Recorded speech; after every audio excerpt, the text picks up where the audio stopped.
Hi all welcome to Blasters Arena. Kerala Blasters ഇത്തവണത്തെ ISL സീസണിൽ വളരെ മോശം പ്രകടനമാണ് നടത്തിയിട്ടുള്ളത്.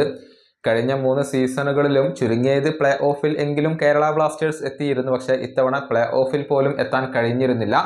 അതേ തുടർന്ന് തന്നെയാണ് കേരള ബ്ലാസ്റ്റേഴ്സിന്റെ ആരാധകർ വലിയ രൂപത്തിലുള്ള പ്രതിഷേധങ്ങളൊക്കെ നടത്തിയിരുന്നത്. ഏതായാലും ഫാൻ അഡ്വൈസറി ബോർഡിന്റെ മീറ്റിംഗിൽ ഇതേക്കുറിച്ച് കേരള ബ്ലാസ്റ്റേഴ്സിന്റെ ചീഫ് എക്സിക്യൂട്ടീവ് ഓഫീസറായ അഭിക് ചാറ്റർജി സംസാരിച്ചിട്ടുണ്ട്. അതായത് ക്ലബിന്റെ പ്രകടനം വളരെ മോശമായിരുന്നു എന്നുള്ള കാര്യം ക്ലബ്ബ് മാനേജ്മെന്റ് തിരിച്ചറിഞ്ഞിട്ടുണ്ട് എന്നാണ് അഭിക് ചാറ്റർജി ഇപ്പോൾ പറഞ്ഞിട്ടുള്ളത്. ഇനി ഇത്തരത്തിലുള്ള മിസ്റ്റേക്കുകൾ സംഭവിക്കാൻ അനുവദിക്കില്ല എന്നുള്ള ഉറപ്പും ഇപ്പോൾ അഭിക് ചാറ്റർജി നൽകിയിട്ടുണ്ട്.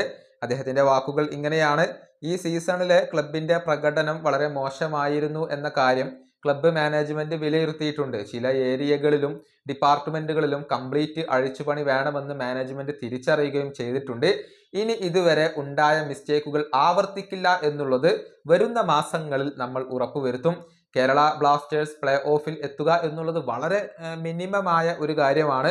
പങ്കെടുക്കുന്ന എല്ലാ ടൂർണമെന്റുകളിലും കിരീടത്തിന് വേണ്ടി പോരാടുക എന്നുള്ളതാണ് ക്ലബിന്റെ ലക്ഷ്യം. ഇതാണ് അഭിക് ചാറ്റർജി പറഞ്ഞിട്ടുള്ളത്. അദ്ദേഹത്തിന്റെ ഒരു ആശയം ഇപ്പോൾ വലിയ രൂപത്തിൽ ചർച്ചയായിട്ടുണ്ട്. പ്രൊജക്ട് KBFC സ്റ്റാർ എന്ന ഒരു ആശയമാണ് ക്ലബ്ബ് ഇപ്പോൾ നടപ്പിലാക്കിയിട്ടുള്ളത്. ബ്ലാസ്റ്റേഴ്സിന് ആദ്യ കിരീടം നേടിക്കൊടുക്കുക, അതിനുവേണ്ടി സർവ്വതും ചെയ്യുക എന്ന ഒരു ലക്ഷ്യമാണ് പ്രൊജക്ട് KBFC സ്റ്റാർ കൊണ്ട് ഇപ്പോൾ ഉദ്ദേശിക്കുന്നത്. ഏതായാലും വരുന്ന സീസണിൽ ആരാധകർക്ക് പ്രതീക്ഷകൾ നൽകുന്ന കാര്യങ്ങളാണ് ഇപ്പോൾ സംഭവിച്ചു കൊണ്ടിരിക്കുന്നത്. ഈ വീഡിയോയുടെ അവസാനിപ്പിക്കുന്നു. അടുത്തൊരു വീഡിയോ കൊണ്ടും കാണാം.